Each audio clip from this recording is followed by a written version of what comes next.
नमस्कार दोस्तों, आज की कहानी है अपना कर्तव्य नहीं छोड़ना चाहिए। चलिए मैं कहानी सुनाता हूँ। किसी घने जंगल में गिद्धों का एक झुंड रहा करता था। उनका पूरा झुंड एक साथ उड़ान भरता और साथ में ही शिकार करते थे। एक बार वो सभी उड़ते उड़ते किसी टापू पर पहुँच गए। वहाँ बहुत सी मछली, मेढक रहते थे। गिद्ध के झुंड ने देखकर बहुत खुश हुआ और बोला, अब हम लोगों को कहीं भी जाने की जरूरत नहीं पड़ेगी। उन्होंने वह टापू बहुत अच्छा लगा। उनके खाने पीने और रहने की सारी सुविधा उस टापू पर मौजूद थी। सभी गिद्ध उसी टापू पर रहने लगे। अब उन्हें शिकार के लिए कहीं जाना भी नहीं पड़ता था। सभी बिना किसी मेहनत के भरपेट भोजन करते और उस टापू पर आराम करता। खुशी खुशी अपना जीवन जीने लगे। कुछ दिनों के बाद उसी झुंड में एक बूढ़ा गिद्ध भी रहता था। वह बूढ़ा गिद्ध यह सब देखकर बहुत परेशान रहता था। उसे अपने साथियों की आलस भरी दशा देखकर चिंता होने लगी। झुंड के सभी साथी खा खा कर शरीर भारी कर चुके थे।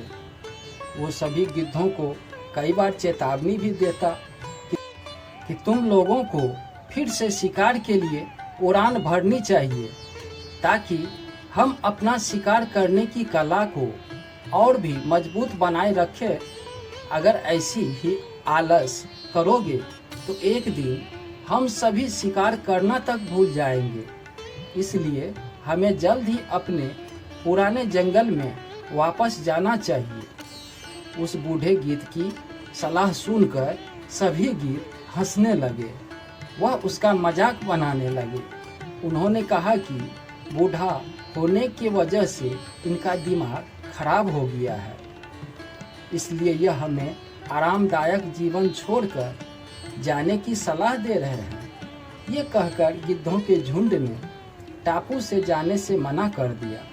इसके बाद वह बूढ़ा गिद्ध अकेले ही वापस जंगल लौट आए। कुछ दिनों के बाद उस बूढ़े गिद्ध ने सोचा कि बहुत समय हो चुका है, चलो उस टापू पर जाता हूँ और वहाँ पर अपने सगे लोगों और दोस्तों से मिलकर आता हूँ। वह बूढ़ा गिद्ध जैसे ही उस टापू पर पहुंचा, वहां की हालात देखकर वह हैरान रह गया। वहां का दृश्य बहुत भयावह था। उस टापू पर मौजूद सभी गिद्ध मर चुके थे। वहां पर सिर्फ उनकी लाशें ही पड़ी थी। तभी उसे कोने में से एक घायल गिद्ध दिखाई दिया। वह उसके पास गया और वहां की हालात के बारे में पूछा। उसने बताया कि कुछ दिन पहले इस टापू पर चीतों का एक झुंड आया था। वो उन पर हमला कर दिया और सबों को मार दिया। हम लोग बहुत समय से ऊंचाई उड़े नहीं थे, तो हम अपनी जान भी नहीं बचा सके। हमारे पंजों में उनसे मुकाबला करने की क्षमता भी नहीं थी। उस घायल गिद्ध की बात सुनकर बूढ़े गिद्ध को बहुत दुख हुआ। उसके मरने के बाद बूढ़ा गिद्ध वापस अपने जंगल में चला आया। दोस्तों, इस कहानी से हमें यह सीख मिलती है, हमें हर हाल में अपनी शक्ति और अधिकारों की रक्षा करनी चाहिए। अगर आलस की वजह से अपना कर्तव्य करना छोड़ देंगे तो भविष्य में यह हमारे लिए घातक हो सकता है। हमें अपने शक्ति की अभ्यास कभी भी मत छोड़नी चाहिए। दोस्तों, मंजिल उन्हीं को मिलती है जिनके सपनों में जान होती है। पंख से कुछ नहीं होता, हौसलों से उड़ान होती है।